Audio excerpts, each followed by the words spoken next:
तो क्रिकेट की दुनिया की सबसे बड़ी जंग, भारत बनाम पाकिस्तान।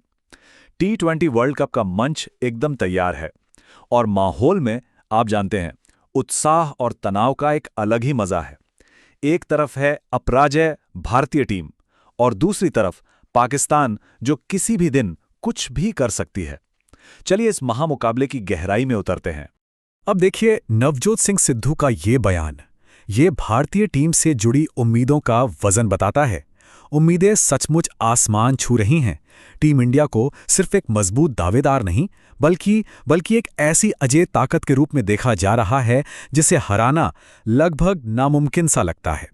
तो सवाल ये है कि आखिर ये उम्मीदें इतनी ज्यादा क्यों हैं? असल में भारतीय टीम इस टूर्नामेंट में एक ऐसी शानदार लय के साथ उतरी है कि हर कोई उसे खिताब का सबसे बड़ा दावेदार मानकर चल रहा है। जरा आंकड़ों पर नजर डालिए, ये खुद कहानी बयां करते हैं।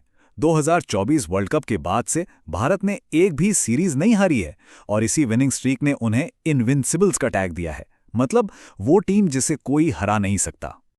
और इस वर्ल्ड कप में भी क्या ही धमाकेदार शुरुआत हुई है। पहले यूएसए को हराया और फिर नामीबिया के खिलाफ रिकॉर्ड 93 रनों से जीत दर्ज की। उस समय तो ऐसा लग रहा था कि टीम इंडिया को रोकना सच में नामुमकिन है। लेकिन जब सब कुछ मैदान पर इतना सही चल रहा था, तभी मैदान के बाहर एक ऐसा संकट खड़ा हो गया जिसने इस महामुकाबले पर ही एक बड़ा सवालिया निशान लगा दिया था।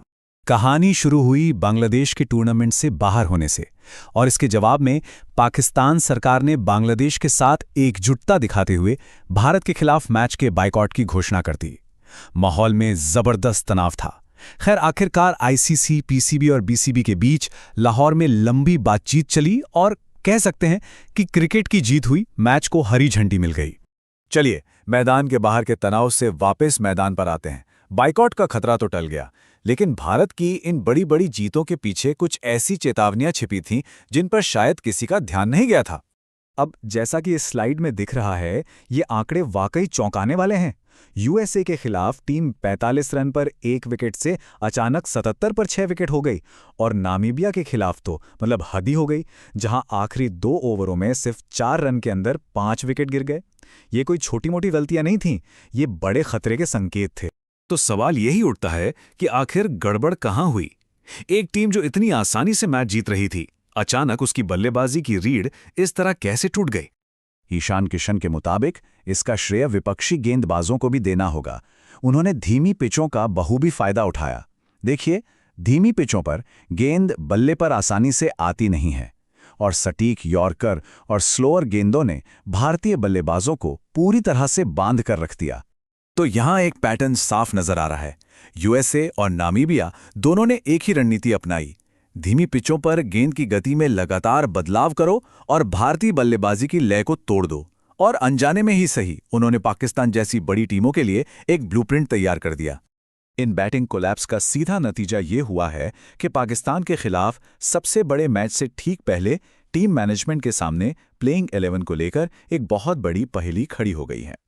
और अब सबसे बड़ा सवाल यही है कि भाई इस हाई प्रेशर मैच में भारत की सबसे संतुलित और मजबूत टीम क्या होनी चाहिए? कौन अंदर आएगा और कौन बाहर बैठेगा? चलिए जरा विकल्पों पर एक नजर डालते हैं। पहला, कोलंबो की पिच स्पिन को मदद कर सकती है, तो ऐसे में कुलदीप यादव को रिंकू सिंह या अर्शदीप सिंह की जगह एक एक्स्ट्रा स्पिनर के तौर पर लाया जा सकता है। दूसरा, अगर अभिषेक शर्मा फिट होते हैं तो वो एक विस्फोटक शुरुआत देने के लिए संजू सैमसन की जगह ले सकते हैं।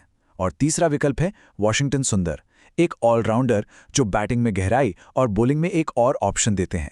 तो अब सारी बहस, सारी रणनीतियां और सारी उम्मीदें, सब कुछ 15 फरवरी को कोलंबो में होने वाले इस महामुकाबले पर आकर टिक गई हैं। और एक बात बिल्कुल मत भूलिएगा कि पाकिस्तान भी टॉप फॉर्म में है। उन्होंने भी अपने शुरुआती दोनों मैच जीते हैं और कोलंबो की पिच के मिजाज से अच्छी तरह वाकिफ हैं।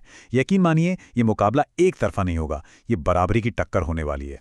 तो आखिरी और सबसे बड़ा सवाल यही है, क्या भारत की अजेय मानी जाने वाली टीम अपनी कमजोरियों पर काबू पाकर जीत का सिलसिला जारी रखेगी, या फिर पाकिस्तान उनकी इन दरारों का फायदा उठाकर उन्हें सबसे बड़े मंच पर बेनकाब कर देगा?